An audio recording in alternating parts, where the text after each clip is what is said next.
John the Manimal here. Thank you so much for clicking on my channel. If you like what you see so far, please like, subscribe, and hit the little bell icon so you don't miss any future videos. Today, I'm going to show you how I made this lo-fi beat using a loop. Yeah. Some drums. Yeah. Yeah. You know I had to have a piano in there. A bass line.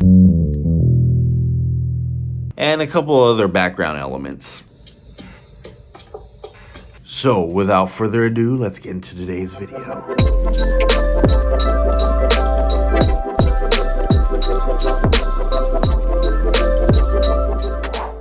Check it. The very first thing I want to show you with this beat is the sample. So I got it. It was a cymatic sample. I put it inside of sampler and I just have it programmed to these pads right here. In the sampler, I basically just set it to slice, set it to beat and 1 bar, and if you're looking at it, you could actually see the slices and everything. The kicks, that one's, it's just another kind of muffled kick. The snap was really good for like a lo-fi fill. I feel like the way those contrast, those two elements, it really like makes the drums for me. Well, along with the ride, that is. Alright, and so moving on, we got the hats. You already know they gotta be shuffling, I'm sorry. You already know they gotta have that gallop to it. And the cool thing too about like when you're trying to do like add some swing to your hats is you can just grab like every other hat, starting with like the second one. So I could get that one, hold shift, get another one, get another one, get another one, right, until I like selected like, you know, a couple bars. And you can always just drag them back a little bit, and that'll give you a swing feeling right there, and you can just adjust it to your taste, see if you like the way it sounds. Next element up, I got the rides in here, ride cymbals. Kind of like a jazzy type feeling. And then I got a loop. This is a cymatics loop. I actually have it super low in the mix. It does something for the drums though. I really like the way it sounds. This is basically just the beginning part of my production. I'll put something inside of, I'll get an idea going inside of Ableton using the simpler, and then I bounce stuff out into audio and then go into Reason, because I have a better workflow with their effects and their instruments. Honestly, if I had the Reason rack plugin where I can just use that inside of Ableton, that would solve all my problems. So I'm gonna go to Reason now and I'll show you guys exactly what I'm doing in there. All right, so check it out. I'm inside of Reason now. This is the full project. It really isn't that many tracks, as you can see. And so the next thing I wanted to show you was the piano inside of it. It's slightly ambient. I didn't even bounce it out into audio. I just literally left it in MIDI. Here's without the effects. So usually what I'll do is I'll add a filter on it. Basically it's just a low pass filter. I'll cut off quite a bit of the highs. I'll compress it so that whatever I'm playing doesn't have too much dynamic range. I'll put a saturation knob on it. It basically just gives it like a vintage type feel.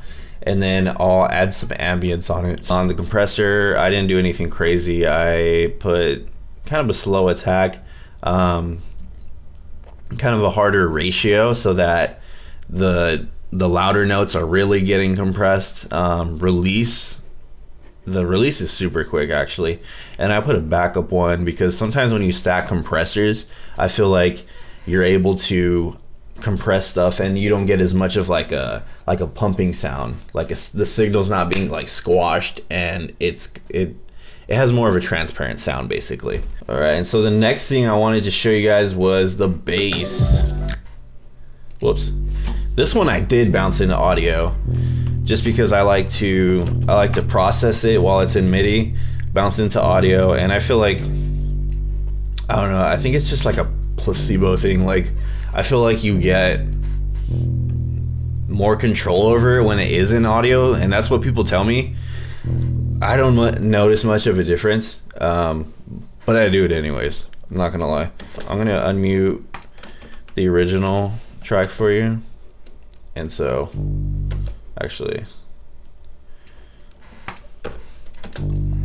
let you hear what that sounds like real fast. Basically, it's just a P flat bass. This is the NNXT inside of Reason, and really I didn't do anything to it. I mean, I could have added more growl and stuff, but I've got those high notes that really like peek through, so I didn't want like nothing too crazy.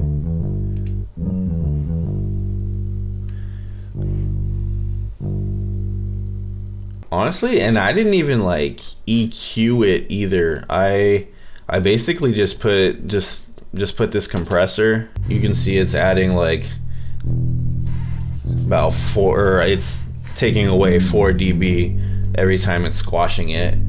And then I just put another compressor after it's been bounced into audio, and that's not doing a ton. It's kind of just controlling it a little bit better. That's the thing about basses, is like I like control in them to where like I'm not having to do basically it's acting as like the foundation of the mix, so it's not moving around like a lot. I don't want like a ton of movement. And so the next thing I wanted to show you guys was just like the basic background elements that I have in here. This one right here, this one was just a preset inside of Reason. It's in Europa. That either says E Squire or ES Choir. I don't know. Beyond my reading level, bro. And then we got these flutes that comes in. And this is still in MIDI too.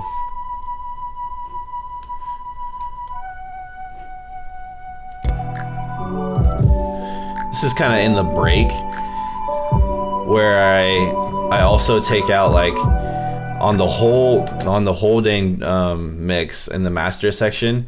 I make it go through a filter, and I automate the frequency and the resonance. I make them both go up pretty quick, or go up and go down. And I put like a ton of res in there so that you're still able to get some high frequencies coming through. And all throughout the track, I kind of just took out elements and then brought them back in. In the very beginning of the track, the sample that I bounced out from Ableton, I faded it in. I just made a little fade to the clip, and then I made that one its own track. As you can see, I took down the width on the actual channel, just so it has a stereo effect. Like, it starts like real mono in the beginning, and then it gets wide when the song kind of drops. So you kind of get a stereo effect. Oh snaps! Okay. So I have one more element that I forgot to show you guys. I have this little super like ambient, chill type deal.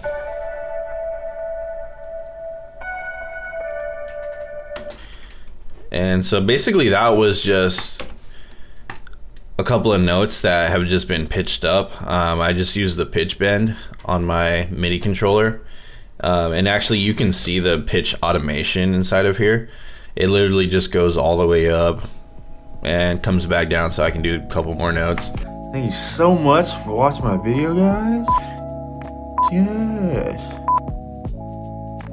Thank you so much for watching my video, guys. If you guys have any questions about the track, just leave it down in the comments and your boy will answer that for sure. As always, don't forget to like, subscribe, and hit the bell notification so you don't miss any future videos. Thank you so much for watching. Goodbye.